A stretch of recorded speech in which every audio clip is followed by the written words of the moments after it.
Welcome to podcast by Aravind Chandrasekhar.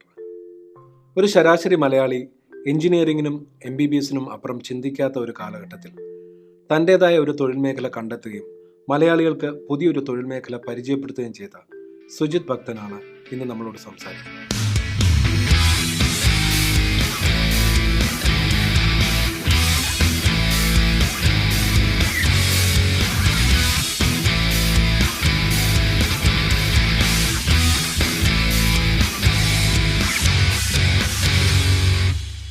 രണ്ടായിരത്തി 2017 tech travel eat Sujith ഭക്തൻ തുടങ്ങി. ആ യാത്രയിൽ ശരിക്കും സുജിത്ത് സംതൃപ്തനാണോ, അല്ലെങ്കിൽ സുജിത്ത് ഉദ്ദേശിച്ച രീതിയിൽ ടെക് ട്രാവലീറ്റിനെ എത്തിക്കാൻ പറ്റിയോ? ഞാൻ ഉദ്ദേശിച്ചാലും മികച്ച രീതിയിൽ ടെക് ട്രാവലീറ്റ് ഇപ്പോൾ പോകുന്നുണ്ട്. ഞാൻ ഒരിക്കലും ഉദ്ദേശിച്ചിട്ടില്ല ഇങ്ങനെയൊക്കെ ആവുന്നുള്ളൂ. നിങ്ങൾക്ക് അറിയാമല്ലോ, നമ്മൾ തമ്മിൽ കുറേ വർഷമായിട്ടുള്ള പരിചയമല്ലേ. തൊട്ട് മുമ്പ് ഒരു ഇൻ്റർവ്യൂ ഇപ്പോൾ കഴിഞ്ഞതേ ഉള്ളൂ. ആ ഇൻ്റർവ്യൂ ചെയ്യുന്ന ആൾക്ക് എന്നെ പറ്റി ഒരു ഐഡിയ ഇല്ലായിരുന്നു. ഞാൻ വന്നിരുന്നു ഞങ്ങൾ തമ്മിൽ സംസാരിച്ചൊരു 10 മിനിറ്റത്തെ ആ ഒരു ഇതിലാണ് അദ്ദേഹം പിന്നെ കാര്യങ്ങൾ ചോദിച്ചത്. പക്ഷേ ഇറ്റ് വെൻ വെൽ, അത് അയാളുടെ കഴിവാണ് അല്ലേ. നമ്മൾ തമ്മിൽ വർഷങ്ങളായിട്ട് അറിയാവുന്ന ആയതുകൊണ്ട് താങ്കൾക്ക് എല്ലാ കാര്യങ്ങളും അറിയാം. ടെക് ട്രാവലീറ്റ് തുടങ്ങുന്ന സമയത്ത് ഇങ്ങനെയൊക്കെ ആകത്തായി തീരുമെന്ന് ചോദിച്ചു കഴിഞ്ഞാൽ എനിക്ക് തുടങ്ങുന്ന സമയത്ത് അറിയില്ലായിരുന്നു. പക്ഷേ 2-3 മാസം കഴിഞ്ഞപ്പോഴത്തേക്കിന് ഒരു എങ്ങനെ കൊണ്ടുപോകണം എന്നുള്ളതിനെ പറ്റി ഒരു ഐഡിയ ഉണ്ടായിരുന്നു. അപ്പോൾ അങ്ങനെ ആ ഒരു പാത്തിലേക്ക് കൊണ്ടുപോകാൻ സാധിച്ചു. പിന്നെ ദൈവം സഹായിച്ച് കാര്യങ്ങളൊക്കെ നന്നായി പോന്നു. ഈ ആദ്യത്തെ ഒരു പോസ്റ്റ് എനിക്ക് ഓർമ്മയുണ്ട്, 1000 സബ്സ്ക്രൈബേഴ്സിനെ വിളിച്ചു ഒരു പോസ്റ്റ്. അപ്പോൾ അതിൽ നിന്നാണ് ഇപ്പോൾ ഈ പറയുന്ന ഒരു 16 ലക്ഷത്തോളം സബ്സ്ക്രൈബേഴ്സിൽ യൂട്യൂബിൽ എത്തി നിൽക്കുന്നത്. അപ്പോൾ ഈ സബ്സ്ക്രൈബേഴ്സിൻ്റെ ഒരു കൂടുതലാണോ സാറ്റിസ്ഫൈ ചെയ്യുന്നത്, അതോ ചെയ്യുന്ന വീഡിയോസിൻ്റെ ക്വാളിറ്റീസാണോ? ശരിക്കും സബ്സ്ക്രൈബർ കൗണ്ട് എന്ന് പറയുന്നത് ശരിക്കും നമുക്ക് ഈ പറഞ്ഞ പോലെ ഓക്കെ എനിക്ക് ഇത്രയും സബ്സ്ക്രൈബേഴ്സ് ഉണ്ട് എന്ന് പറയാനുള്ള ഒരു ടൂള് മാത്രമായിട്ടാണ് എനിക്ക് തോന്നിയിട്ടുള്ളത്. കാരണം എനിക്കിപ്പോൾ 16 ലക്ഷം സബ്സ്ക്രൈബേഴ്സ് യൂട്യൂബിലുണ്ടെന്ന് പറഞ്ഞിട്ട് ഞാനിപ്പോൾ ഇടുന്ന വീഡിയോസ് 16 ലക്ഷം പേരും കാണാൻ പോകുന്നില്ല. കാരണം എല്ലാവർക്കും എല്ലാവരുടെയും ഇഷ്ടം, അവരവരുടെ പ്രയോറിറ്റീസ് കാര്യങ്ങളൊക്കെ ഉണ്ട്. ഇപ്പോൾ ഇത്രയും ആൾക്കാർ യൂട്യൂബിലിരുന്ന് വീഡിയോ കാണുന്നില്ലല്ലോ. പക്ഷേ എന്നിരുന്നാലും ഞാൻ സംതൃപ്തനാണ്. കാരണം ഒരു വീഡിയോ ഇട്ട് കഴിഞ്ഞാൽ എങ്ങനെ പോയാലും 2 ലക്ഷം പേരെങ്കിലും 24 മണിക്കൂറിനുള്ളിൽ ആ വീഡിയോ യൂട്യൂബിൽ മിനിമം കാണുന്നുള്ളതെന്നുള്ളത് ഞാൻ സംതൃപ്തനാണ്. കാരണം അത്രയും ആൾക്കാർ നമ്മളെ കാണുന്നില്ലേ ഒരു ദിവസം, ഏറ്റവും പറഞ്ഞത്.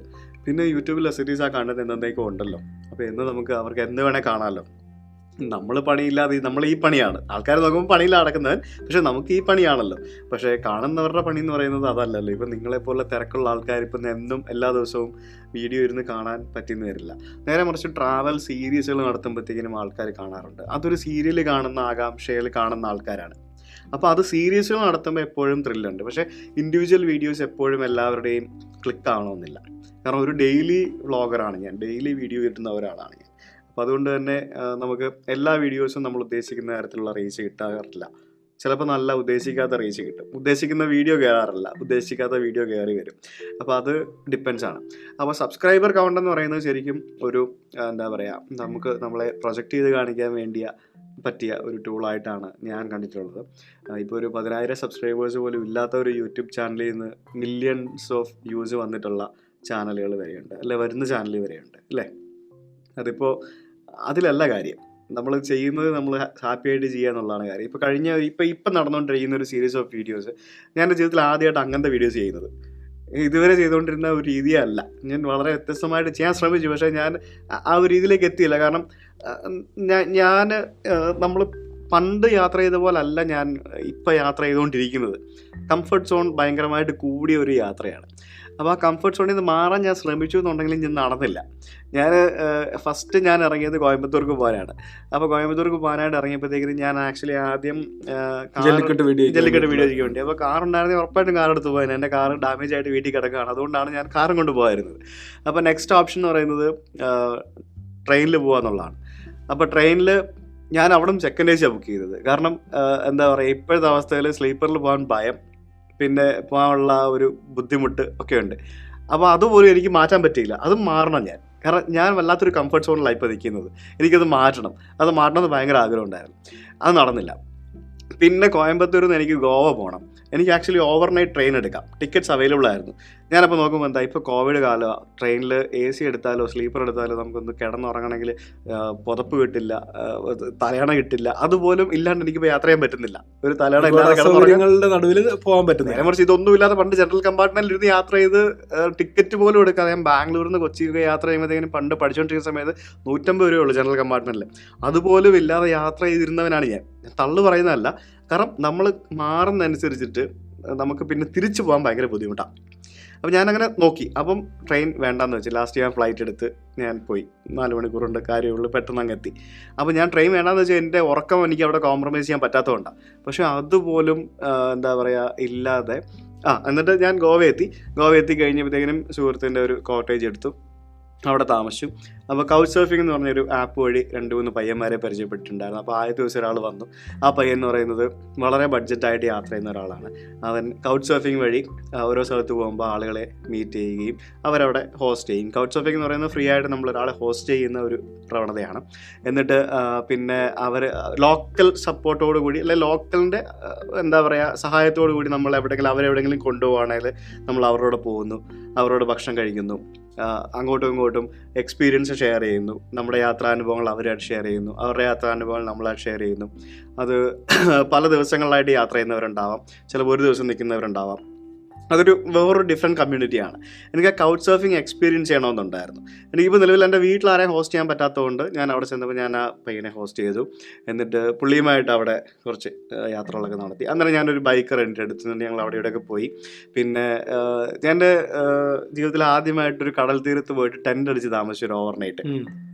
അത് ഈ പറഞ്ഞ പോലെ എല്ലാ കംഫർട്ടുകളും ഒഴിവാക്കി ചെയ്യാൻ ശ്രമിച്ചൊരു കാര്യമാണ്. അത് ഈ 2 പയ്യന്മാർ കൂടി ഉണ്ടായിരുന്നു. ഞങ്ങൾ 3 പേരും കൂടെ രാത്രിയിൽ കടൽ തീരത്ത് പോയി. എന്ന് വെച്ചാൽ ഒരു ഫോറസ്റ്റിലൂടെ കുറച്ച് ട്രക്ക് ചെയ്ത് പോയിട്ട് വേണം കടൽ തീരത്ത് എത്താനായിട്ട്. അപ്പോൾ രാത്രി നമ്മൾ മാത്രമേ ഉണ്ടാവുള്ളൂ, വേറെ ആരും ഉണ്ടാവില്ല. ഞങ്ങൾ അവിടെ സാധനങ്ങളൊക്കെ വാങ്ങിച്ചുകൊണ്ട് പോയി, ചിക്കൻ വാങ്ങിച്ചുകൊണ്ട് പോയി, അവിടെ ചെന്ന് ഗ്രില്ല് ചെയ്തിട്ട് ഞങ്ങൾ തന്നെ ഉണ്ടാക്കി, ഞങ്ങൾ തന്നെ കഴിച്ചു, ടെൻ്റ് അടിച്ചു. പിന്നെ എന്താ പറയുക, രാത്രി ആയപ്പം 2 ഫോറിൻ സിറ്റിസൺസ് ഉണ്ടായിരുന്നു, അവരവിടെ വന്നു. They came with guitar. എന്നിട്ട് ഞങ്ങളെല്ലാവരും കൂടി അവർക്ക് ഗിറ്റാർ വായിച്ചു, ഞങ്ങളൊക്കെ പാട്ടൊക്കെ പാടി. ഇറ്റ് വാസ് റിയലി ഭയങ്കര സന്തോഷം നിറഞ്ഞൊരു ദിവസമായിരുന്നു. ആ ഒരു വീഡിയോ എത്ര പേര് കണ്ടാലും ഞാൻ സാറ്റിസ്ഫൈഡ് ആവും. ഇത്ര കാണണമെന്ന് എനിക്ക് നിർബന്ധമില്ല, കാരണം ഞാൻ എൻജോയ് ചെയ്തൊരു കാര്യമാണ്. അങ്ങനെ ഒരു ദിവസം ചിലവഴിച്ചു. രാവിലെ എണീറ്റിട്ട് കടൽ തീരത്ത് അവിടെ കാട്ടിൽ പോയിരുന്ന് കാര്യം സാധിച്ചു. അതൊക്കെ ജീവിതത്തിൽ ആദ്യമായിട്ട് ചെയ്യുന്ന കാര്യമാണ്. എന്നിട്ട് തിരിച്ച് കടലിൽ കുളിച്ചിട്ട് നേരെ തിരിച്ച് റൂമിൽ പോയി. എന്നിട്ട് നേരെ ഇങ്ങോട്ട് വന്നു.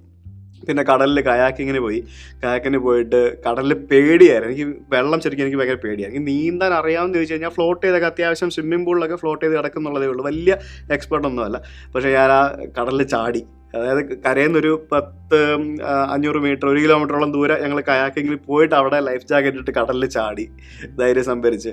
അതൊക്കെ അവരുടെ ഒരു സപ്പോർട്ടും കൂടെ കൊണ്ടാണ്. അപ്പോൾ അങ്ങനെ കുറേ കാര്യങ്ങൾ കംഫർട്ടിൽ നിന്ന് മാറാനായിട്ട് ശ്രമിച്ചു. പക്ഷേ പൂർണ്ണമായിട്ട് എനിക്ക് അങ്ങോട്ട് പറ്റിയിട്ടില്ല. പക്ഷേ എനിക്ക് ചെയ്യണമെന്ന് എനിക്ക് ഭയങ്കര ആഗ്രഹമുണ്ട്. കാരണം നമ്മൾ ഈ കംഫർട്ട് സോണിൽ നിന്ന് കഴിയുമ്പോൾ ഭയങ്കര പ്രശ്നങ്ങളാണ്.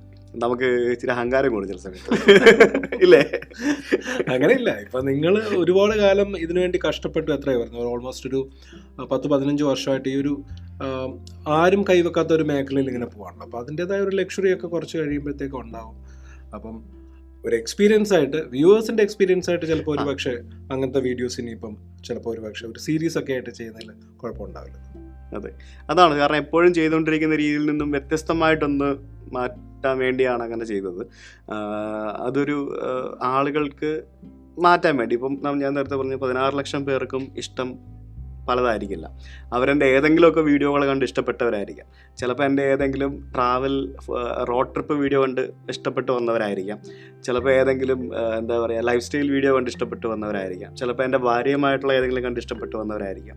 അപ്പോൾ അവർക്കൊക്കെ ആ ടൈപ്പ് വീഡിയോസ് കാണാനായിരിക്കും ഇഷ്ടം. അപ്പോൾ നമ്മൾ എല്ലാ വീഡിയോസും അവർക്ക് ഇഷ്ടപ്പെടണമെന്നില്ലല്ലോ. നമുക്ക് എല്ലാവരെയും പൂർണ്ണമായിട്ടും നമുക്ക് തൃപ്തിപ്പെടുത്താൻ സാധിക്കില്ലല്ലോ. അപ്പം നമ്മൾ കണ്ടൻറ്റുകൾ ചെയ്യുക, ഇഷ്ടമുള്ള വീഡിയോസ് ആൾക്കാർ കാണുമ്പോൾ അവർക്ക് ഇഷ്ടമെന്ന് തോന്നിക്കഴിഞ്ഞാൽ അവരത് കാണും. സോഷ്യൽ മീഡിയ ഒരു സമയത്ത് നെഗറ്റീവ് ട്രെൻഡിങ് ന്യൂസുകളുടെയും ക്ലിക്ക് ബെയ്റ്റുകളുടെയും അതിപ്രസരമുള്ളൊരു കാലമായിരുന്നു. അതിൽ നിന്ന് ഇപ്പോൾ ഒരുപാട് മാറി പോസിറ്റീവ് കണ്ടൻറ്റ് ചെയ്യുന്ന ഒരുപാട് ക്രിയേറ്റേഴ്സ് വന്നു. ഇതിൽ സുജിത് ഭക്തൻ്റെ കോൺട്രിബ്യൂഷൻസ് എന്തൊക്കെയാണ്? അങ്ങനെ ചോദിച്ചു കഴിഞ്ഞാൽ ഇപ്പം ഞാൻ എന്താ പറയുക, സന്തോഷമുണ്ട്. കാരണം ഇപ്പം ട്രെൻഡിങ് ടാബ് നോക്കിക്കഴിഞ്ഞാൽ ധാരാളം നല്ല കോണ്ടൻറ്റ്സ് കാണാൻ സാധിക്കും. അതിനകത്ത് നമ്മൾ പണ്ട് കണ്ടുകൊണ്ടിരുന്നത് എന്താണെന്ന് നമുക്കറിയാം. അതിനകത്ത് മെയിനായിട്ട് കോൺട്രിബ്യൂട്ട് ചെയ്തതെന്ന് പറയുന്നത് വ്യൂവേഴ്സാണ്. കാരണം പണ്ട് യൂട്യൂബ് കണ്ടുകൊണ്ടിരുന്ന ആളുകൾ ഇപ്പോൾ അവർ മാത്രമല്ല യൂട്യൂബ് കാണുന്നത് എന്നുള്ളതിൻ്റെ ഉദാഹരണമാണ് ആ ട്രെൻഡിങ് ടാബ്. പണ്ടും നല്ല കോണ്ടൻറ്റ്സ് ഉണ്ടായിരുന്നു, പക്ഷെ അത് കാണാൻ ആൾക്കാരില്ല. ഇല്ലായിരുന്നു. പക്ഷേ അങ്ങനെ നല്ല കോണ്ടൻറ്റ്സ് തിരഞ്ഞെടുത്ത് കാണാൻ താല്പര്യപ്പെടുന്ന ആളുകൾ യൂട്യൂബിലേക്ക് വന്നു എന്നുള്ളതാണ് യൂട്യൂബിൻ്റെ വിജയം. അതിന് യൂട്യൂബിനെ കൊണ്ട് സാധിച്ചു, ഇല്ലേ? ഇപ്പോഴും ആൾക്കാർ യൂത്തിനിടയിലാണ് ടിക്ടോക്ക് എന്ന് പറയുന്ന ഒരു സാധനം പ്രചരണത്തിലുണ്ടായിരുന്നത്. വലിയ ആൾക്കാർക്ക് ടിക്ടോക്കോ എന്ന് പറയുന്ന ആൾക്കാരാണ്, ഇല്ലേ? എന്തുകൊണ്ട്? അവർക്ക് ആ കണ്ടന്റ് മനസ്സിലാവാത്തതുകൊണ്ടായിരിക്കാം, അല്ലെങ്കിൽ അവർക്ക് അതിനോട് താല്പര്യമില്ലാത്തതുകൊണ്ടായിരിക്കും. അപ്പോൾ അതായിരിക്കും അങ്ങനെ ഒരു. അപ്പോൾ ആ പ്ലാറ്റ്ഫോമിനെ സംബന്ധിച്ച് അവർക്ക് വളരാനും പരിമിതികളില്ലേ ആ ഒരു സമയത്ത്? ഇപ്പോൾ ആഡുകൾ സ്വീകരിക്കുമ്പോൾ ഇപ്പോൾ ആഡ് കൊടുക്കാൻ പോകുന്ന കമ്പനി പറയും, നിങ്ങളുടെ ഇതിനകത്ത് കൊച്ചു പിള്ളേർ മാത്രമല്ലേ ഉള്ളൂ, വി ആർ നോട്ട് ഇൻട്രസ്റ്റഡ് എന്ന് പറയില്ലേ? അപ്പോൾ ആ തരത്തിൽ ആ പ്ലാറ്റ്ഫോമും കൂടെ മാറിയാൽ മാത്രമേ അവർക്ക് അത്തരത്തിലുള്ള ഓഡിയൻസിനെ കൂടെ കിട്ടുകയുള്ളൂ. അപ്പോൾ യൂട്യൂബ് ശരിക്കും അതിനുവേണ്ടി നന്നായിട്ട് ഹാർഡ് വർക്ക് ചെയ്തു. അപ്പോൾ യൂട്യൂബിൽ ഇപ്പം നല്ല ഓഡിയൻസ് ഉണ്ട്, അതേപോലെ തന്നെ നല്ല നല്ല കോണ്ടൻറ്റ്സും വന്നിട്ടുണ്ട്. ഇപ്പം നമ്മളൊക്കെ ഇടുന്ന വീഡിയോസൊക്കെ ട്രെൻഡിങ്ങിൽ വരാറുണ്ട് ചില സമയത്ത്, എപ്പോഴും വന്നില്ലെങ്കിലും ചില സമയത്തൊക്കെ വരാറുണ്ട്. സ്ഥിരമായിട്ട് ട്രെൻഡിങ്ങിൽ വരുന്ന വീഡിയോസ് ഉണ്ട്. പിന്നെ ഇപ്പോഴും ഇടയ്ക്കിടയ്ക്കൊക്കെ മറ്റുള്ള വീഡിയോസൊക്കെ വരുന്നുണ്ടെങ്കിലും, കാരണം എന്നിരുന്നാലും നല്ല വീഡിയോസൊക്കെ ട്രെൻഡിങ്ങിൽ വരുന്ന കാണുമ്പോൾ ഭയങ്കര സന്തോഷമുണ്ട്. അതിൽ ഞാൻ എന്തൊക്കെ കോൺട്രിബ്യൂട്ട് ചെയ്തെന്ന് ചോദിച്ചു കഴിഞ്ഞാൽ എനിക്കറിയില്ല അത് പറയാനായിട്ട്. കുറേ ആൾക്കാരെ യൂട്യൂബിലേക്ക് വരാനായിട്ട് മോട്ടിവേറ്റ് ചെയ്യാൻ സാധിച്ചിട്ടുണ്ടാവാം. വ്ളോഗിംഗ് ഒരു പ്രൊഫഷനായിട്ട് എടുക്കാമെന്ന് വിചാരിക്കുന്ന ഒരു കാലഘട്ടത്തിലല്ല സുജിത്ത് യൂട്യൂബ് ചാനൽ തുടങ്ങിയത്. ഏത് സമയത്താണ് ഇതൊരു പ്രൊഫഷനായിട്ട് എടുക്കാമെന്നുള്ളൊരു ധൈര്യം വന്നത്? ഞാൻ ആനവണ്ടി ചെയ്തുകൊണ്ടിരിക്കുമ്പോൾ തന്നെ എനിക്ക് സോഷ്യൽ മീഡിയയിൽ നിന്ന് റവന്യൂ ഉണ്ട്. ആ സമയത്ത് ഗൂഗിൾ ആഡ്സൻസ് ആണ് മെയിനായിട്ട് കിട്ടിക്കൊണ്ടിരുന്ന റവന്യൂ. പിന്നെ സ്പോൺസേർഡ് ആർട്ടിക്കിൾസ് കിട്ടുമായിരുന്നു. നമ്മൾ ഏതെങ്കിലും പ്രോഡക്റ്റിനെ കുറിച്ച് അവർ എഴുതി തരുന്ന ആർട്ടിക്കിൾസ് നമ്മൾ എഴുതണം, ഇല്ലെങ്കിൽ നമ്മൾ അവരുടെ പ്രോഡക്റ്റിനെ കുറിച്ച് ആർട്ടിക്കിൾസ് നമ്മളുടെ വെബ്സൈറ്റുകളിൽ എഴുതണം. അപ്പോൾ അതേ പാറ്റേൺ ആണ് വെബ്സൈറ്റ് എന്നുള്ളത് മാറി യൂട്യൂബ് എന്നുള്ളതിലേക്ക് മാറിയത്, അല്ലേ? അതായത് എന്താ ചെയ്യുന്നത്? ഗൂഗിൾ ആഡ്സൻസ് തരുന്നുണ്ട്, പ്ലസ് സ്പോൺസേർഡ് ആർട്ടിക്കിൾസിന് പകരം സ്പോൺസേർഡ് വീഡിയോസ് ചെയ്യുന്നു. സെയിം അല്ലേ മാറിയത്? ടെക്സ്റ്റ് എന്നുള്ളത് മാറി വീഡിയോ എന്നുള്ള രീതിയിലേക്ക് മാറി എന്നുള്ളതാണ് അവിടെ സംഭവിച്ചത്. പക്ഷെ അതിന് ഒരുപാട് സമയമെടുത്തു. അപ്പോൾ ഞാൻ തുടങ്ങിയത് ഏകദേശം കറക്റ്റ് അതിൻ്റെ ഒരു ടേണിംഗ് പോയിന്റിലായിരുന്നു എന്ന് പറയാം. ഇപ്പോൾ നമ്മുടെ ടോണി ചേട്ടനൊക്കെ പണ്ട് ലക്ഷങ്ങൾ ബ്ലോഗിങ്ങിലൂടെ വരുമാനം ഉണ്ടായിരുന്നവരാണ്. ഇപ്പോൾ നമ്മളെ ടോണി ചേട്ടനോട് ചോദിച്ചു കഴിഞ്ഞാൽ ആഡ്സൻസ് വഴി എത്ര രൂപ റവന്യൂ ഉണ്ടെന്ന് ചോദിച്ചു കഴിഞ്ഞാൽ he will tell the truth, very less. എനിക്ക് ആനവണ്ടിയിൽ നിന്ന് മാസം ഒരു 4-5 ലക്ഷം രൂപ വരെ കിട്ടിയിട്ടുണ്ട്. പക്ഷേ എനിക്കിപ്പോൾ 5000 രൂപ പോലും കിട്ടുന്നില്ല. കാരണം ആളുകളുടെ ഒരു വിഷ്വലിലേക്ക് മാറി. അപ്പോൾ ആ സമയത്ത് വിഷ്വലിലേക്ക് മാറിയത് കൊണ്ട് നമുക്കൊരു ഗ്രോത്ത് ഉണ്ടാക്കിയെടുക്കാൻ സാധിച്ചു എന്ന് വിചാരിക്കുന്ന ഒരാളാണ് ഞാൻ. അതെന്തായാലും നല്ലൊരു മാറ്റമായിരുന്നു. കറക്റ്റ് സമയത്ത് മാറാൻ പറ്റി. കുറച്ച് ലേറ്റായി എന്നുള്ളൊരു തോന്നൽ എനിക്കുണ്ടായിരുന്നു, പക്ഷേ എന്നിരുന്നാലും കറക്റ്റ് സമയത്ത് മാറാൻ പറ്റി എന്നുള്ളൊരു തോന്നൽ എനിക്കുണ്ട്. മലയാളികൾ യൂട്യൂബേഴ്സ് അല്ലെങ്കിൽ സോഷ്യൽ മീഡിയ ഇൻഫ്ലുവൻസർ എന്ന് ആലോചിക്കുമ്പോൾ ആദ്യം വരുന്ന പേര് സുജിത്തിൻ്റേത് കൂടിയാണ്. ഇലക്ട്രോണിക് മീഡിയയോടൊപ്പം തന്നെ സോഷ്യൽ മീഡിയയും ബ്രാൻഡ് കൊളാബറേഷനായി ആദ്യം ഉപയോഗിച്ച മലയാളി ഒരുപക്ഷെ സുജിത്തായിരിക്കും. ആദ്യത്തെ ക്ലയൻറ്റിനെ എങ്ങനെയാണ് കാര്യങ്ങൾ പറഞ്ഞ് മനസ്സിലാക്കിയത്? എൻ്റെ ഇപ്പോഴും ഓർമ്മയുണ്ട്. എൻ്റെ ആദ്യത്തെ ക്ലയൻ്റ് എന്ന് പറയുന്നത് മൂന്നാറിലുള്ളൊരു അഡ്വഞ്ചർ പാർക്കാണ്. ഉണ്ടെന്ന് എനിക്കറിയില്ല. അവരാണ് എൻ്റെ ആദ്യത്തെ ക്ലയൻറ്റ്. അപ്പോൾ ഏതോ ഒരു ഫ്രണ്ട് വഴിയാണ് എനിക്ക് അവരുമായിട്ട് കണക്ഷൻ കിട്ടുന്നത്. അപ്പോൾ ഞാൻ പറഞ്ഞു, ഞാൻ ഇതേപോലൊരു വീഡിയോ ചെയ്യാം, ഞാൻ നിങ്ങളുടെ പാർക്കിൽ നിന്നൊരു വീഡിയോ ചെയ്യാം. അന്ന് 25,000 രൂപ ഞാൻ വാങ്ങിച്ചു. എനിക്കന്ന് 10,000 സബ്സ്ക്രൈബേഴ്സേ ഉള്ളൂ. 25,000 രൂപ ഞാൻ വാങ്ങിച്ചു. ഞാൻ അവിടെ പോയിട്ട് അതിൻ്റെ ഒരു വീഡിയോ ചെയ്തു. ആ വീഡിയോ കുറേ ആൾക്കാർ കാണുകയും അവിടെ പോവുകയൊക്കെ ചെയ്തു. അതാണ് എൻ്റെ ഫസ്റ്റ് ഒരു വീഡിയോ എന്ന് പറയുന്നത്. പിന്നെ എൻ്റെ സുഹൃത്തുക്കൾ കുറേ പേരുണ്ട്. ഇപ്പോൾ നമ്മുടെ ബോബിറ്റ്, ടോണി, ഇവരുടെയൊക്കെ സപ്പോർട്ട് എൻ്റെ ജീവിതത്തിൽ ഭയങ്കരമായിട്ട് കിട്ടിയിട്ടുള്ള ആളാണ് ഞാൻ. ഇവരുടെയൊക്കെ ഒരു ഗൈഡൻസ് പല കാര്യങ്ങളിലും. ശരിക്കും ബോബിറ്റൊക്കെ എന്നെ ഒത്തിരി സഹായിച്ചിട്ടുണ്ട്. ഇങ്ങനെ ചെയ്യണം, അങ്ങനെ ചെയ്യാം, ഇങ്ങനെ ചെയ്യുക, ഇപ്പോഴും പറയാറുണ്ട് ബോബിറ്റൊക്കെ ഓരോ കാര്യങ്ങൾ. അപ്പോൾ അങ്ങനെ ബോബിറ്റ് എന്ന് പറയുന്നത് ഡിജിറ്റൽ മാർക്കറ്റിംഗ്, ഹോസ്പിറ്റാലിറ്റി ഇൻഡസ്ട്രിയിൽ ചെയ്തുകൊണ്ടിരുന്ന ഒരാളാണ്. അപ്പോൾ ബോബിൻ്റെ കുറേ ഹോട്ടൽസ് ആൻഡ് റിസോർട്ട്സ് ക്ലയൻസ് ആയിട്ടുണ്ട്. അപ്പോൾ ബോബിൻ്റെ കൂടെ ആ ക്ലയൻസിൻ്റെയൊക്കെ ഹോട്ടൽസിൽ പോയിട്ട് ആ സമയത്ത് എന്തൊക്കെയോ തട്ടിക്കൂട്ടി കുറേ വീഡിയോസൊക്കെ ചെയ്തു, ആർട്ടിക്കിൾസൊക്കെ എഴുതി. അങ്ങനെയൊക്കെയാണ് ശരിക്കും തുടങ്ങിയത്. പിന്നെ ബോബിൻ്റെ തന്നെ എന്താ പറയുക ക്ലയൻ്റ് ആയിരുന്നു കോട്ടയത്തുള്ളൊരു റിസോർട്ട്, പിന്നെ മൂന്നാറിലെ ഡ്രീം ക്യാച്ചർ, അങ്ങനെ കുറേ പ്രോപ്പർട്ടികൾ. അതൊക്കെ ശരിക്കും ആ സമയത്തൊക്കെ ഫ്രീ ആയിട്ടാണ് നമ്മൾ വീഡിയോസ് ചെയ്യുന്നത്. നമുക്ക് എക്സ്പീരിയൻസ് ആണല്ലോ വേണ്ടത്, കേസ് സ്റ്റഡീസ് വേണമല്ലോ. അപ്പോൾ അങ്ങനെ കുറേ വീഡിയോസ് ചെയ്യുന്നു. അതൊക്കെ ഭയങ്കര ആൾക്കാർക്ക് ഇഷ്ടപ്പെടുന്നു. ആൾക്കാരവിടെ പോകുന്നു, അവർക്ക് നല്ല ബിസിനസ് കിട്ടുന്നു. പിന്നെ അങ്ങനെയുള്ള മറ്റ് പല ആൾക്കാർ സ്വാഭാവികമായിട്ടും ഇത്തരത്തിലുള്ള വീഡിയോ കാണുമ്പോൾ നമ്മളെ അപ്രോച്ച് ചെയ്യുന്നു. അന്നേരം നമ്മളൊരു പേയ്മെൻറ്റ് പറയുന്നു, ചെറിയ തുകകൾ പറയുന്നു, അങ്ങനെ വീഡിയോ ചെയ്യുന്നു. അത്തരത്തിലാണ് ശരിക്കും ആ ഒരു റിസോർട്ട് പ്രൊമോഷൻ അല്ലെങ്കിൽ ഒരു പെയ്ഡ് പ്രൊമോഷൻ എന്നുള്ളൊരു രീതി കയറ്റിക്കൊണ്ട് വന്നത്. പിന്നെ പ്രോഡക്റ്റുകൾ മറ്റുമൊക്കെ നമ്മൾ എൻഡോഴ്സ്മെൻറ്റ് ചെയ്ത് തുടങ്ങിയത്, പരിചയപ്പെടുത്തി തുടങ്ങിയതൊക്കെ അതിന് ശേഷമാണ്. പക്ഷേ ഈ ഒരു തരത്തിലാണ് നമ്മൾ ആൾക്കാരെ കൺവിൻസ് ചെയ്തുകൊണ്ടിരുന്നത്. ആൾക്കാർക്ക് റിസൾട്ട് കിട്ടുമെന്ന് മനസ്സിലായി കഴിഞ്ഞാൽ പിന്നെ ആൾക്കാർക്ക് പേ ചെയ്യാൻ ബുദ്ധിമുട്ടൊന്നും ഉണ്ടാവില്ല. നേരെ മറിച്ച് ഇപ്പോഴത്തെ ഒരു പ്രവണത എന്ന് പറയുന്നത് റീസെൻ്റായിട്ട് കാണുന്ന ഒരു പ്രവണത എന്ന് പറയുന്നത് സോഷ്യൽ മീഡിയ ഇൻഫ്ലുവൻസേഴ്സിനെ ഭയങ്കരമായിട്ട് യൂട്ടിലൈസ് ചെയ്യുന്ന പോലുള്ളൊരു പ്രവണത കാണുന്നുണ്ട് പല ആൾക്കാരും. ഈ 3 കാര്യങ്ങളാണല്ലോ ഇപ്പം ട്രാവൽ, ടെക്നോളജി, ഫുഡ്. ഈ 3 ഏരിയയിലാണ് ലൈഫ് സ്റ്റൈലുണ്ട്, ഓട്ടോമോട്ടീവ് ഉണ്ട്. എനിക്ക് അങ്ങനെ എല്ലാം ചെയ്യും. പക്ഷെ സുജിത്തിന് ഇതിൽ ഏറ്റവും കൂടുതൽ ചെയ്യാൻ ഇഷ്ടമുള്ളത് ഏതായിരിക്കും? ട്രാവൽ തന്നെയാണ്. ട്രാവലാണ്. പക്ഷെ ഫുഡ് എക്സ്പ്ലോർ ചെയ്യാറുണ്ട്. ടെക്നോളജിയുടെ കാര്യത്തിൽ എങ്ങനെയാണ് ഇപ്പോൾ ഓരോ പ്രോഡക്ട്സും ഇപ്പം റിവ്യൂ ചെയ്യുന്ന സമയത്ത്? ഞാൻ ആക്ച്വലി ഈ ഒരു ടെക് ട്രാവൽ ഈറ്റ് എന്ന് പറഞ്ഞ പേരിടാൻ കാരണം തന്നെ ആ ഒരു തുടക്കത്തിൽ യൂട്യൂബിൻ്റെ അൽഗോരിതം ഒന്ന് പിടിക്കാൻ വേണ്ടി തന്നെ. കാരണം ഒരു പർട്ടിക്കുലർ ഫീൽഡിൽ മാത്രം ചെയ്തിരുന്നിട്ട് കാര്യമില്ല. അത് നമ്മൾ അതിനകത്ത് മാത്രം ഒതുങ്ങി പോകത്തേ ഉള്ളൂ. എനിക്ക് എന്തും ചെയ്യാം. ഞാനൊരു ട്രാവൽ വ്ളോഗർ എന്നറിയപ്പെടാൻ ആഗ്രഹിക്കാത്തൊരു മനുഷ്യനാണ്. എനിക്കൊരു സോഷ്യൽ മീഡിയ ഇൻഫ്ലുവൻസർ എന്ന് അറിഞ്ഞാൽ മതി. ഞാൻ അങ്ങനെ അറിയപ്പെട്ടാൽ മതി. എനിക്ക് ട്രാവൽ വ്ളോഗർ മാത്രമായിട്ട് എനിക്ക് അറിയപ്പെടേണ്ട. കാരണം ഞാൻ അതിൽ മാത്രം ലിമിറ്റ് ചെയ്തു പോകും. അപ്പോൾ എനിക്ക് എല്ലാ മേഖലകളിലും കൈവെക്കാം. നമുക്ക് അനന്ത സാധ്യത. ഒന്നാമത് മലയാളി കമ്മ്യൂണിറ്റി മാത്രമേ ഉള്ളൂ, വേറെ വാസ്റ്റായിട്ട് പോകാൻ പറ്റില്ല. അപ്പോൾ അതിനകത്തുള്ളതിൽ നമുക്ക് എല്ലാ മേഖലകളും കൈവെക്കാമല്ലോ. അങ്ങനെ ചിന്തിക്കുന്ന ഒരാളാണ് ഞാൻ. അപ്പോൾ അന്ന് തുടക്കത്തിൽ ടെക് ട്രാവൽ എന്ന് പറഞ്ഞ പേരിട്ടത് യൂട്യൂബിൻ്റെ ഒരു അൽഗോരിതത്തിന് വേണ്ടിയും ആ ഒരു പല വീഡിയോസ് പല ടോപ്പിക്കുകൾ ഇട്ട് കഴിഞ്ഞാൽ നമുക്ക് പല രീതിയിൽ കയറി വരാം എന്നുള്ളൊരു അൽഗോരിതം ഒന്ന് പിടിക്കാൻ വേണ്ടിയാണ്. അത് സക്സസ്ഫുൾ ആയിരുന്നു ടെക് ട്രാവൽ ഈറ്റിലേക്ക് എത്തിയത്. ഒരേ സമയം ആളുകൾ ഇഷ്ടപ്പെടുകയും എവിടെ ചെന്നാലും സുജിത് ഭക്തനെ തിരിച്ചറിയുകയും ചെയ്യുന്നു. പക്ഷെ അതിനോടൊപ്പം തന്നെ വിവാദങ്ങൾ ഉണ്ടാകുകയും ചെയ്യാറുണ്ട്. വിവാദങ്ങൾ എങ്ങനെയാണ് പ്രൊഫഷണലി കൈകാര്യം ചെയ്യുന്നത്? വിവാദങ്ങൾ സ്വാഭാവികമായിട്ടും എക്സ്പെക്റ്റഡ് ആണ്. കാരണം എനിക്ക് വിവാദം എന്ന് പറയുന്നത് എനിക്കൊരു പുതുമയുള്ളൊരു കാര്യമല്ല.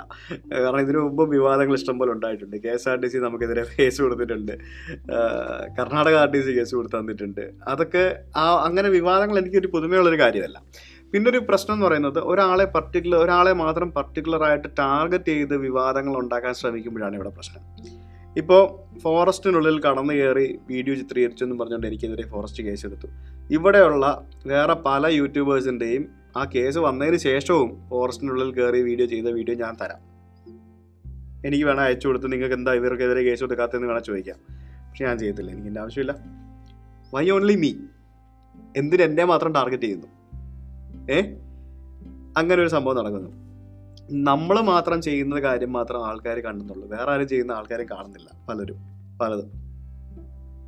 അപ്പം അങ്ങനെ ഒരു ഡിസ്ക്രിമിനേഷൻ അവിടെ നടക്കുന്നുണ്ട്. അത് ഡിസ്ക്രിമിനേഷൻ അല്ല, അതെന്താണെന്ന് നമുക്ക് ഊഹിക്കാവുന്ന കാര്യമല്ലേ ഉള്ളൂ. ഞാൻ ചോദിക്കുന്നത് അങ്ങനെ ഒരു ടാർഗറ്റ് ചെയ്തിട്ട് സുജിത്തിനെ തീർച്ചയായും റീസെന്റ് ഇപ്പോൾ ഒരു ഓട്ടോമൊബൈൽ കമ്പനിയുമായിട്ടുള്ളൊരു ഇഷ്യൂ ഉണ്ടായതിനു ശേഷം എനിക്കെതിരെ ഭയങ്കരമായിട്ടുള്ളൊരു ടാർഗറ്റഡ് ക്യാമ്പയിൻ നടക്കുന്നുണ്ട്.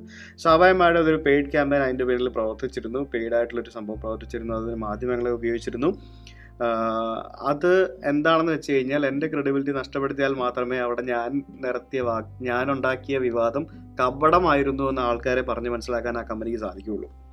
അതിന് എൻ്റെ ക്രെഡിബിലിറ്റി നഷ്ടപ്പെടുത്താൻ വേണ്ടി അവർ മാക്സിമം നാറികളികൾ കളിച്ചു. അങ്ങനെയാണ് ഞാൻ പറയും.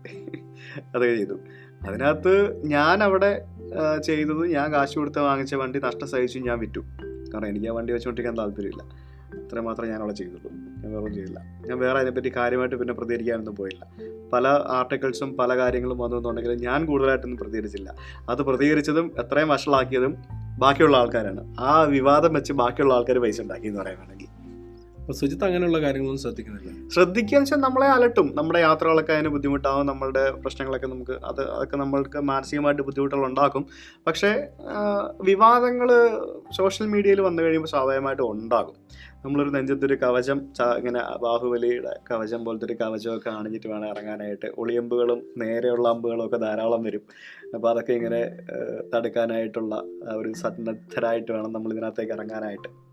എന്നാൽ മാത്രമേ ഇതൊക്കെ മുമ്പോട്ട് കൊണ്ടുപോകാൻ പറ്റുള്ളൂ. ഇപ്പോൾ പബ്ലിക് ഡൊമൈനിൽ നിൽക്കുമ്പോൾ ഇതൊക്കെ പ്രതീക്ഷിക്കുകയും ഇതൊക്കെ മാനേജ് ചെയ്ത് പോകാൻ നമ്മൾ മാക്സിമം നമ്മുടെ കാര്യങ്ങൾ സിൻസിയറായിട്ട് ചെയ്യാൻ ശ്രമിക്കുക എന്നുള്ളതാണ് എൻ്റെ ഒരു പോളിസി. നമ്മൾ സിൻസിയർ അല്ലാന്നുണ്ടെങ്കിൽ നമുക്ക് അതിൻ്റെ പണി. ആളുകളെ വീഡിയോയിലൂടെ എൻ്റർടൈൻ ചെയ്യുകയാണ് ഒരു സോഷ്യൽ മീഡിയ ഇൻഫ്ലുവൻസർ ചെയ്യുന്നത്. പ്രത്യേകിച്ച് സുജിത്തിനെ പോലുള്ള ആളുകൾ വീഡിയോകൾ കാണുന്നു, അതിൽ നിന്ന് വരുമാനം ഉണ്ടാക്കുന്നു. പക്ഷെ അതിനപ്പുറം ഒരു സോഷ്യൽ കമ്മിറ്റ്മെൻറ്റ് വേണമെന്ന് സുജിത്തിന് തോന്നിയിട്ടുണ്ട്.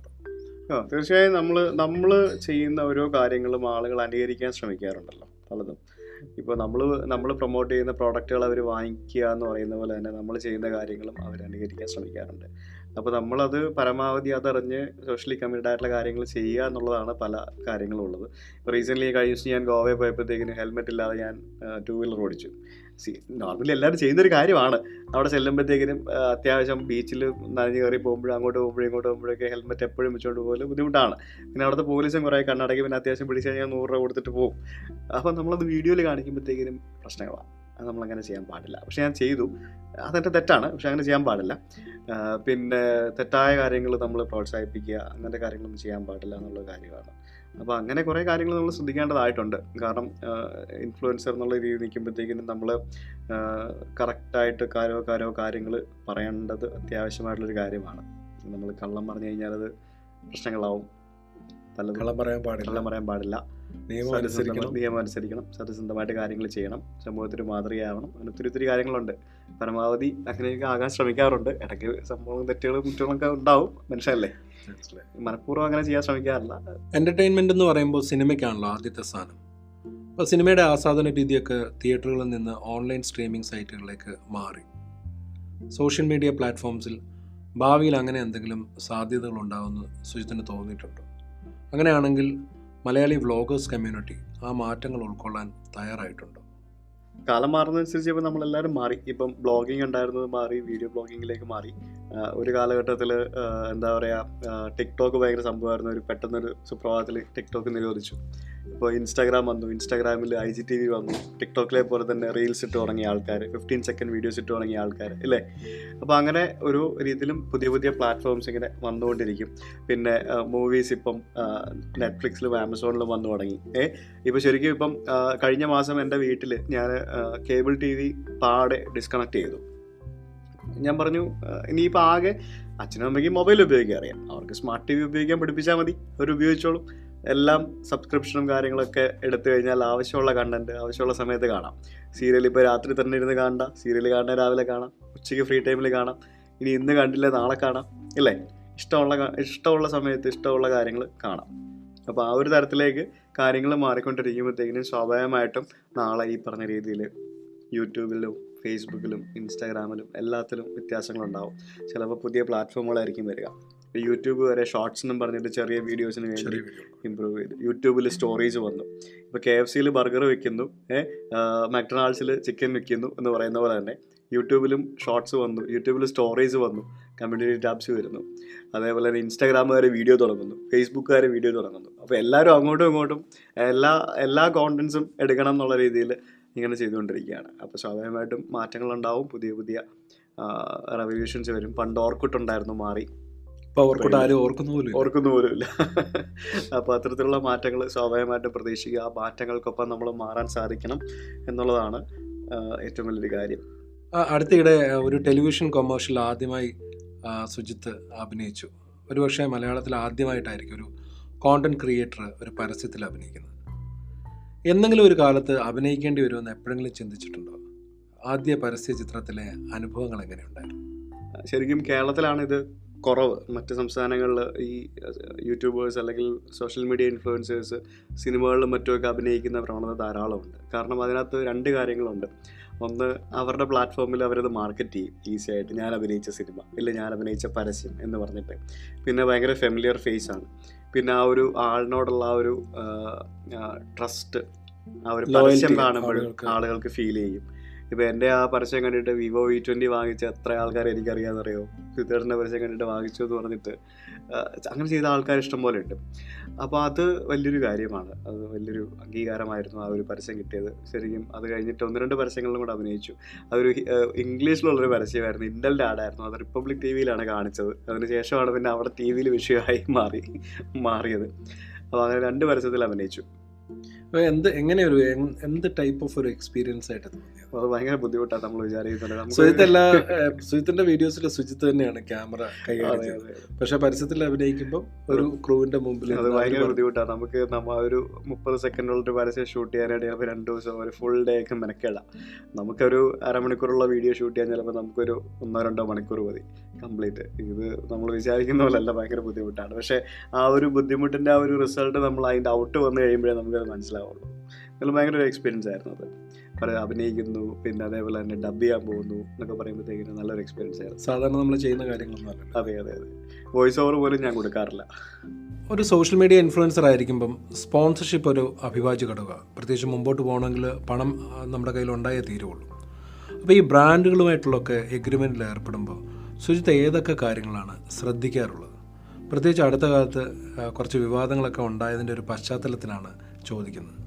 ഇത്ര നാൾ ആക്ച്വലി അങ്ങനെ കാര്യമായിട്ടുള്ള എഗ്രിമെൻറ്റ് സൈൻ ചെയ്യാറില്ലായിരുന്നു. ഈയിടെയായിട്ട് ഞാനിപ്പം പ്രോപ്പറായിട്ട് എഗ്രിമെൻറ്റ് സൈൻ ചെയ്ത് അഡ്വാൻസ് വാങ്ങി പേയ്മെൻറ്റ് ടേംസ് ഒക്കെ കൃത്യമായിട്ട് പറഞ്ഞ് ഒക്കെയാണ് ചെയ്യുന്നത്. അതും പ്രത്യേകിച്ച് നമ്മൾ ചെയ്യുന്ന വീഡിയോ അവർക്ക് വീഡിയോയ്ക്ക് റൈറ്റ്സ് പോലും കൊടുക്കാൻ നമുക്ക് പറ്റില്ല. ചില സമയത്ത് നമ്മൾ പറയും, നിങ്ങൾക്ക് വീഡിയോയ്ക്ക് റൈറ്റ്സ് വേണമെങ്കിൽ അതിന് എക്സ്ട്രാ പേയ്മെൻറ്റ് വേണം, റൈറ്റ്സ് ഇല്ലാതെ നമ്മളുടെ ചാനലിൽ മാത്രമാണെങ്കിൽ അതിന് ഇത്ര പേയ്മെൻറ്റ്. സാധാരണ രീതിയിൽ ആൾക്കാരുടെ വിചാരം ഒരാളെ കൊണ്ടൊരു വീഡിയോ ചെയ്യിപ്പിച്ച് കഴിഞ്ഞാൽ എനിക്ക് ആ വീഡിയോ എന്നത്തേക്കും ആകട്ടെ എനിക്കങ്ങ് ഉപയോഗിക്കാം എന്നുള്ള രീതിയാണ്. ശരിക്കും അതുപോലെ നമ്മൾ അലോ ചെയ്ത് കൊടുക്കാൻ പാടില്ല. കാരണം എനിക്ക് മനസ്സിലായത് ഈ നോർത്ത് ഇന്ത്യയിൽ നിന്നൊക്കെയുള്ള പല ഏജൻസികൾ കോട്ട് എടുക്കുമ്പോഴത്തേക്കിനും വീഡിയോ റൈറ്റ്സ് ഇൻക്ലൂഡഡ് ആണോ എന്ന് അവർ ചോദിക്കും. അപ്പോൾ അങ്ങനെയാണ് എനിക്ക് ഇതിനകത്ത് ഇങ്ങനെ ഒരു പോസിബിലിറ്റിയും കൂടെ ഉണ്ടല്ലോ എന്ന് മനസ്സിലായത്. കാരണം അത് ചിലപ്പോൾ നമ്മളെ യൂട്ടിലൈസ് ചെയ്യുന്ന രീതിയിലാവും. ചിലപ്പോൾ നാളെ ആ ബ്രാൻഡ് നമുക്ക് ആ ബ്രാൻഡിനോട് താല്പര്യമില്ല, ഇല്ലെങ്കിൽ ആ ബ്രാൻഡ് നാളെ എന്തെങ്കിലും ചീത്തപ്പേര് കേൾപ്പിച്ചു എന്നുണ്ടെങ്കിൽ അവർ വീണ്ടും നമ്മുടെ വീഡിയോസ് ഉപയോഗിക്കുമ്പോൾ നമുക്കത് ബുദ്ധിമുട്ടാവും. അപ്പോൾ അതൊരു കോൺട്രാക്റ്റ് പോലെ നമുക്ക് സൈൻ ചെയ്ത് മാറ്റാം. അതിനുശേഷം പിന്നെ വിവാദമുണ്ടായ കേസിൽ അതിനകത്ത് കോൺട്രാക്ട്സ് ഒന്നുമില്ല. അതിനകത്ത് കോൺട്രാക്റ്റ് ഒന്നുമില്ല. അത് ആസ് എ യൂസർ എക്സ്പീരിയൻസിന് വേണ്ടി അവർ ഇൻവൈറ്റ് ചെയ്യുന്നു. അതിനകത്ത് ആകെ ഉണ്ടായിരുന്നത് ഒരു എംബാർഗോ ആണ്. എംബാർഗോ എന്ന് പറയുമ്പോഴത്തേക്കിനും അവർ പറയുന്നത് കുറേ ആൾക്കാർ, എന്നെപ്പോലെ കുറേ ആൾക്കാരെ അവർ ഇൻവൈറ്റ് ചെയ്തിട്ടുണ്ടാവും. അപ്പോൾ എല്ലാവർക്കും അതൊരു എക്സ്ക്ലൂസീവ് കണ്ടൻറ്റാണ് പുതിയൊരു വണ്ടി എന്ന് പറയുമ്പോഴത്തേക്കിനും. അപ്പോൾ ഇത്ര സമയത്തിന് ശേഷം മാത്രമേ വീഡിയോ ഇടാൻ പാടുള്ളൂ എന്ന് പറയും. അപ്പോൾ എന്ത് ചെയ്യും, എല്ലാവരും ഒരേ സമയത്ത് പബ്ലിഷ് ചെയ്യും. അപ്പോൾ എല്ലാവർക്കും ഒരേ സമയത്തെ പബ്ലിഷ് ചെയ്തോളൂ. ഞാൻ ആദ്യം വിട്ടു, നീ ആദ്യം വിട്ടു എന്നുള്ളൊരു ബുദ്ധിമുട്ടില്ല. ഇല്ലാന്നുണ്ടെങ്കിൽ എന്താണ്, എനിക്ക് ആദ്യം വണ്ടി തന്നു, ഇല്ല അവൻ ആദ്യം വണ്ടി കൊടുത്തു എന്നൊക്കെയുള്ള പ്രശ്നങ്ങൾ ഇതിനകത്തുണ്ടാകും. അത് വണ്ടിയുടെ കാര്യത്തിൽ മാത്രമല്ല, ടെക്നോളജി ഇപ്പോൾ പുതിയ മൊബൈലുകൾ ഇറങ്ങുമ്പോഴും പുതിയ ലാപ്ടോപ്പുകൾ ഇറങ്ങുമ്പോഴും അങ്ങനെയുള്ള സമയത്തും ഈ എംബാർഗോസ് ആപ്ലിക്കബിൾ ആയിരിക്കും. നമ്മൾ വെക്കുന്നൊരു കാര്യമാണ്. അത് എല്ലാവർക്കും ഒരേ ഈക്വൽ തുല്യത കിട്ടാൻ വേണ്ടി ചെയ്യുന്നൊരു കാര്യമാണ്. അതല്ലാതെ വേറൊരു കണ്ടീഷൻസ് അതിനകത്തില്ലായിരുന്നു. അല്ലാതെ ഞങ്ങളെപ്പറ്റി നല്ലത് മാത്രമേ പറയാൻ പാടുള്ളൂ, ഞങ്ങളെപ്പറ്റി മോശം പറയാൻ പാടില്ല എന്നുള്ള കണ്ടീഷൻസ് ഒന്നും ഇല്ലായിരുന്നു. അത് പെയ്ഡ് വീഡിയോസ് ആണെങ്കിൽ അതിനകത്ത് അവർ കണ്ടീഷൻസ് പറയും. പോസിറ്റീവ്സ് മാത്രമേ പറയാൻ പാടുള്ളൂ, നെഗറ്റീവ്സ് ഹൈഡ് ചെയ്യണമെന്ന് പറയും പെയ്ഡ് വീഡിയോസ് ആണെങ്കിൽ. പിന്നെ സ്വാഭാവികമായിട്ടും ഓട്ടോമൊബൈൽ ജേർണലിസ്റ്റുകൾ അവർ വണ്ടികളെ പറ്റി ഒരിക്കലും നെഗറ്റീവ് പറയില്ല. കാരണം അവരുടെ ബ്രെഡ് ആൻഡ് ബട്ടർ അതാണ്. അവർ വണ്ടികളെ പറ്റി നെഗറ്റീവ് പറഞ്ഞു കഴിഞ്ഞാൽ നാളെ ആ കമ്പനി അവർക്ക് വണ്ടി കൊടുക്കില്ല, അപ്പോൾ അവർക്ക് കോണ്ടന്റ് കിട്ടില്ല, അല്ല അവരെ അവോയ്ഡ് ചെയ്യും. അവോയ്ഡ് ചെയ്ത് കഴിഞ്ഞാൽ പിന്നെ അതൊരു പ്രശ്നമാകും. അതുകൊണ്ട് ഒരിക്കലും അവരാരും നെഗറ്റീവ് പറയില്ല. പിന്നെ എനിക്കുണ്ടായ ഒരു എക്സ്പീരിയൻസ് ഞാൻ പറഞ്ഞു എന്നുള്ളത് ശരിക്കും വേണമെങ്കിൽ എനിക്ക് പറയാണ്ടിരിക്കുകയായിരുന്നു. പക്ഷെ ഞാൻ പറഞ്ഞു എന്നുള്ളത് അതങ്ങനെ സംഭവിച്ചു പോയി. എന്ത് ചെയ്യാൻ പറ്റും? നമ്മൾ പറഞ്ഞത് അവർക്ക് ആ കമ്പനി പോലും അത് ആ ഒരു രീതിയിൽ എടുത്തില്ല. ശരിക്കും അവരുടെ ഭാഗത്തു നിന്ന് അവരൊരു റെസ്പോൺസ് തന്നാൽ മതിയായിരുന്നു. അത് ഒരു ടെക്നിക്കൽ ഗ്ലിച്ചായിരുന്നു, നമ്മളത് പരിഹരിക്കാം, വലിയ പുതിയൊരു വണ്ടി തരാം എന്ന് പറഞ്ഞാൽ തീരുന്ന പ്രശ്നം ഉണ്ടായിരുന്നുള്ളൂ. അതിന് പകരം അവരെന്താ ചെയ്തതല്ലേ? അത് ഭയങ്കര മോശമായി. അപ്പോൾ ഇപ്പം ചെയ്യുന്നതെന്ന് പറഞ്ഞാൽ ഒരു ബ്രാൻഡുമായിട്ട് എഗ്രിമെൻറ്റ് തയ്യാറാക്കും. ഇത്ര നാളത്തേക്കാണെങ്കിൽ ലോങ് ടേം ആണ്, ലോങ് ടേം അതിനകത്ത് കൃത്യമായിട്ട് എന്തൊക്കെയാണ് ഡെലിവറബിൾസ്, എങ്ങനെയൊക്കെയാണ് പേയ്മെൻറ്റ് ടേംസ്, എന്തൊക്കെ കാര്യങ്ങൾ നമ്മൾ പറയും, എന്തൊക്കെ കാര്യങ്ങൾ ചെയ്യും, എത്ര വീഡിയോ ചെയ്യും, എത്ര സമയം എൻഡോഴ്സ്മെൻറ്റ് ഉണ്ടാവും, അതിൻ്റെ റൈറ്റ്സ് ഉണ്ടോ, റൈറ്റ്സ് ഇല്ലേ, അങ്ങനെയുള്ള കൃത്യമായിട്ടുള്ള കാര്യങ്ങൾ പറഞ്ഞ് എഗ്രിമെൻറ്റ് ചെയ്തിട്ടാണ് ഇപ്പോൾ വീഡിയോസ് ചെയ്യുന്നത്. സുജിത്തിൻ്റെ ആദ്യം അപ്ലോഡ് ചെയ്ത വീഡിയോ, അല്ലെങ്കിൽ ഞങ്ങൾ കണ്ട ആദ്യത്തെ വീഡിയോ, അത് സുജിത്തിൻ്റെ എത്രാമത്തെ അറ്റംപ്റ്റ് ആയിരുന്നു? ഒരു പക്ഷേ സുജിത്ത് ഒരുപാട് വീഡിയോസ് ചെയ്ത് നോക്കിയതിന് ശേഷമായിരിക്കും ആദ്യമായിട്ടൊരു വീഡിയോ ചെയ്തത്. ഞാൻ ചെയ്ത വീഡിയോസ് എല്ലാം എൻ്റെ യൂട്യൂബ് ചാനലിൽ കിടപ്പുണ്ട്. ബനാർഘട്ട പാർക്കിലെ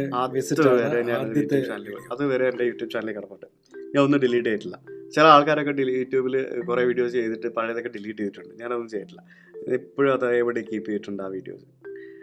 അത് നാളെ ആരെങ്കിലും ഒന്ന് നോക്കുമ്പോൾ അത് കാണണമല്ലോ, കാണാമല്ലോ നമ്മൾ തുടങ്ങിയെന്ന് അറിയാം. അതെ അതെ, നമ്മളെല്ലാം തന്നെ പഠിച്ച് എടുത്ത് വന്നാണ് ചെയ്തത്, നമ്മളതിനെ പഠിപ്പിച്ചതെന്നൊന്നുമല്ല. അപ്പോൾ അതിനകത്ത് തെറ്റുകളുണ്ടാവും, കുറവുകളുണ്ടാവും.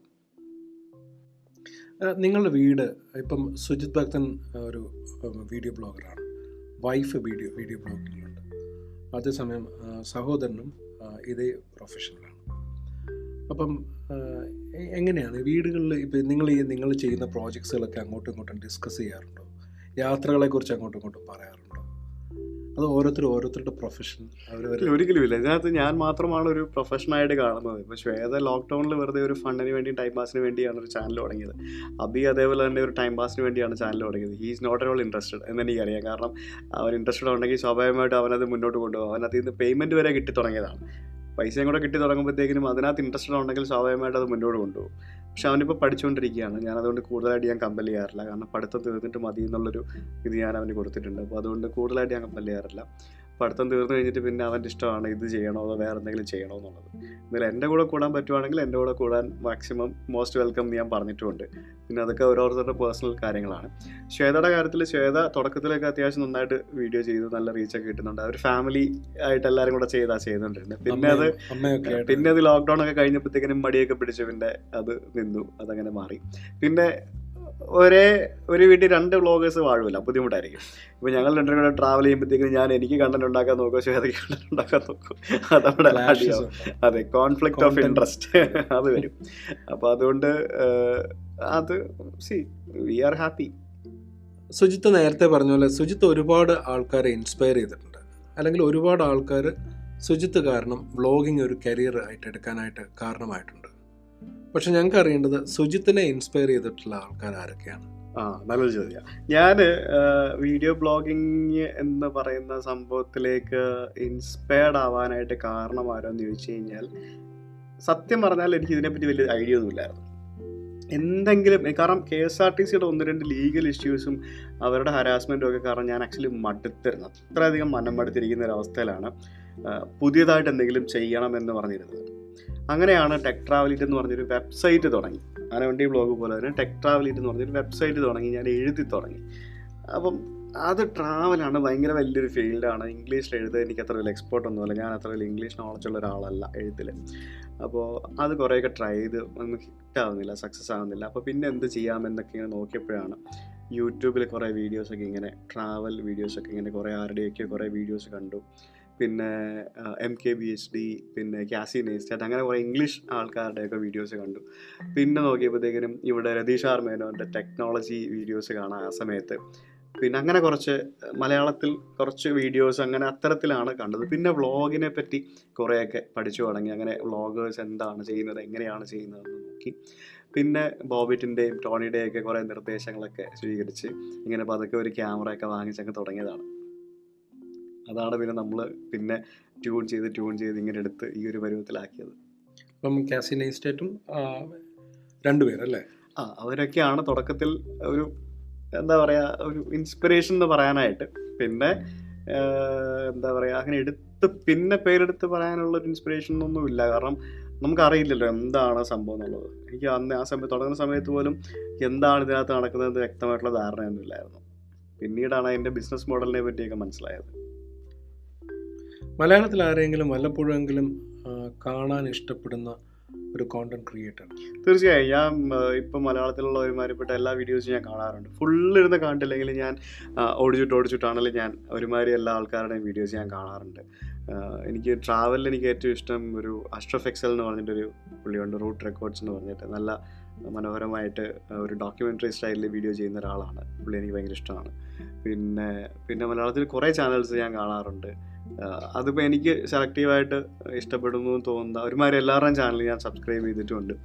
അപ്പം ഇടുന്ന കണ്ടൻറ്റിൽ ഇഷ്ടംപോലെ കോണ്ടൻറ്റ്സ് ഉണ്ടല്ലോ. ഇപ്പോൾ അതിൽ ഇഷ്ടമുള്ളത് സെലക്ട് ചെയ്ത് ഞാൻ കാണാറുണ്ട്, കമൻറ്റ് ചെയ്യാറുണ്ട്. പിന്നെ എടുത്ത് പറയാനായിട്ട് ചോദിച്ചു കഴിഞ്ഞാൽ ഇപ്പോൾ കുറേ ആൾക്കാരുണ്ട്. ഞാനിങ്ങനെ പറഞ്ഞത് ചിലപ്പോൾ എല്ലാവർക്കും വിഷമം. ആരെയും പിണക്കണ്ട. സൗഹൃദങ്ങളുടെ കാര്യം പറയുമ്പം ഒരുപാട് യാത്രകളിൽ ഒരുപാട് ആൾക്കാരുമായിട്ട് സുജിത്ത് യാത്ര ചെയ്തിട്ടുണ്ട്.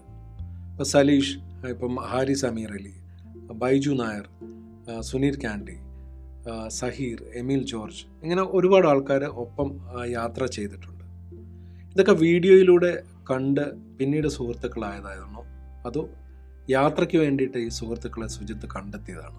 ശരിക്കും ആ സുഹൃത്തുക്കളെല്ലാം എന്താ പറയുക, വീഡിയോയുടെ ഭാഗമായിട്ട് പരിചയപ്പെട്ട സുഹൃത്തുക്കളായവരാണെല്ലാവരും.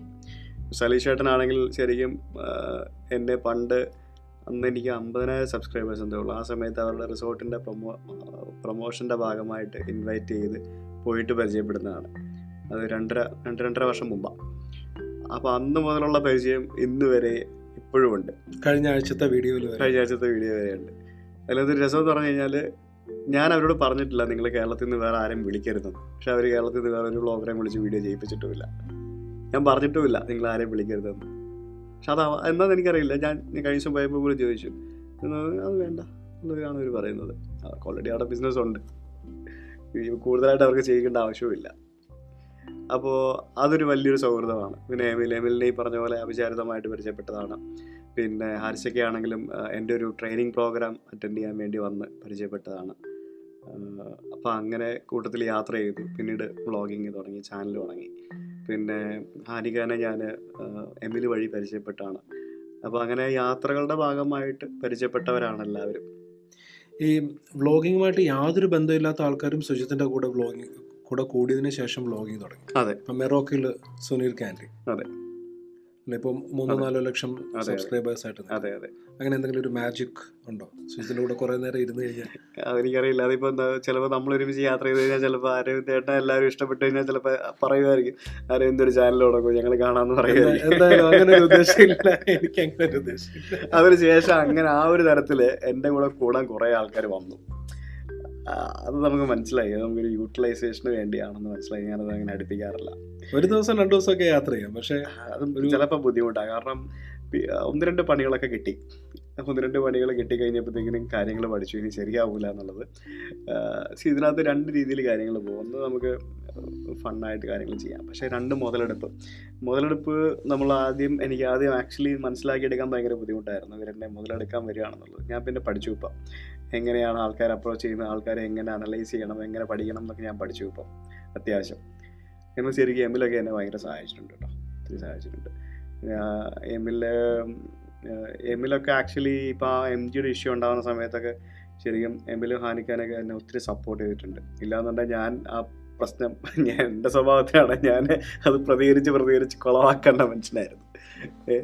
അത് കുറച്ചുകൂടെ എന്താ പറയുക, മെച്ചുവേർഡായിട്ട് അതൊക്കെ ഫേസ് ചെയ്യാനും എന്താ പറയുക, അതിനെതിരെയൊക്കെ റിയാക്ട് ചെയ്യാതെ അല്ലെങ്കിൽ എങ്ങനെ റിയാക്ട് ചെയ്യണം എന്നൊക്കെയുള്ള കാര്യത്തിലൊക്കെ അവർ ഒത്തിരി സഹായിച്ചിട്ടുണ്ട്. വ്ളോഗിങ് തുടങ്ങിയ കാലത്തെ പേരൻസിൻ്റെ അപ്രോച്ച്, അല്ലെങ്കിൽ അന്ന് തുടങ്ങിയ സുജിത് ഭക്തനും ഇപ്പോൾ ഉള്ള ഒരു സക്സസ്ഫുൾ സുജിത് ഭക്തനായതിനു ശേഷം പേരൻസിൻ്റെ അപ്രോച്ചിൽ എന്തെങ്കിലും വ്യത്യാസം വന്നിട്ടുണ്ടോ? വലിയ വ്യത്യാസമില്ല. കാരണം ഞാൻ ഓൾറെഡി സോഷ്യൽ മീഡിയയിലൂടെ പൈസ ഉണ്ടാക്കാം എന്നുള്ളത് തെളിയിച്ചിരുന്നു. എനിക്ക് ആനവണ്ടി എന്നുള്ള റവന്യൂവിൻ്റെ സപ്പോർട്ട് വെച്ചിട്ടാണ് ഞാൻ ടെക് ട്രാവൽ തുടങ്ങുന്നത്. കാരണം ട്രാവൽ ചെയ്യാനായിട്ട് പൈസ വേണം, പൈസ ഇല്ലാതെ ട്രാവൽ ചെയ്യാൻ പറ്റില്ല. അപ്പോൾ അതിൻ്റെ ഒരു ബാക്ക് എൻഡ് വേണം, വീട്ടുകാരും നോക്കണം. അപ്പോൾ ഇതെല്ലാം ആനവണ്ടി എന്നുള്ള റവന്യൂ സപ്പോർട്ട് വെച്ചിട്ടാണ് ഞാൻ ടെക് ട്രാവലിൽ തുടങ്ങി. അപ്പം വീട്ടുകാർക്ക് ഓൾമോസ്റ്റ് കോൺഫിഡൻസ് ഉണ്ടായിരുന്നു, ഞാൻ എന്തെങ്കിലുമൊക്കെ ചെയ്യുന്നുള്ളൊരു കോൺഫിഡൻസ് ഉണ്ടായിരുന്നു. നേരത്തെ അതിന് മുമ്പാണ് വീട്ടുകാർക്ക് കോൺഫിഡൻസ് ഉണ്ടായിരുന്നില്ല. എഞ്ചിനീയറിംഗ് കഴിഞ്ഞ് നാട്ടിൽ വന്നിട്ട് ഞാൻ വെറുതെ വീട്ടിലിരിക്കുന്നു, പണിയെടുക്കുന്നു. വീട്ടുകാരുടെ കോൺഫിഡൻസ് ഇല്ലായ്മയല്ല, നാട്ടുകാരുടെ പ്രശ്നമാണ്. അവന് പഠിച്ചിട്ട് വന്നിട്ട് അവന് വല്ല ജോലിക്ക് പോയിക്കൂടെ എന്നുള്ള ചോദിക്കുമ്പോഴത്തേക്കിനും 10 രൂപ കഴിയുമ്പോഴത്തേക്കിനും ഏതച്ഛനും അമ്മയ്ക്കും സങ്കടം വരും. അപ്പോൾ അവർ നമ്മളോട് തീർക്കും. എന്നോട് പറഞ്ഞിട്ടുണ്ടാകുമ്പോൾ എനിക്ക് ഗൾഫിലല്ല, എവിടെയെങ്കിലും പോയി ജോലിക്ക് ചെയ്തോട്ടെ. അങ്ങനെ നാട്ടുകാരെ കണ്ണടപ്പിക്കാനായിട്ട് ഞാനൊരു ട്രാവൽ ഏജൻസി തുടങ്ങിയിരുന്നു നാട്ടിൽ. എന്നിട്ട് അവിടെ പോയിട്ട് ഞാനിരിക്കും, വരുന്ന ആൾക്കാർക്ക് ടിക്കറ്റ് എടുത്ത് കൊടുക്കും. ബാക്കി സമയങ്ങളിൽ എൻ്റെ വർക്ക് നടക്കും. 2 കമ്പ്യൂട്ടർ ഉണ്ടല്ലോ, എൻ്റെ വർക്ക് നടക്കും. ആരെങ്കിലും വരുവാണെങ്കിൽ ടിക്കറ്റ് എടുത്ത് കൊടുക്കും. പിന്നെ ഒരു സ്റ്റാഫിനെ വെച്ചു, അവർ ബാക്കി കാര്യങ്ങൾ നോക്കിക്കോളും. അപ്പോൾ നമുക്കൊരു ഓഫീസായി. നോക്കുമ്പോൾ അവൻ വലിയ ട്രാവൽ ഏജൻസി നടത്തുക. നേരെ മറിച്ച് അവിടെ നമുക്ക് മാസം 10,000 കിട്ടുന്നത്, ഇതിൽ നിന്ന് ചിലപ്പോൾ നമുക്ക് അതിൽ കൂടുതൽ കിട്ടുന്നുണ്ടാവാം.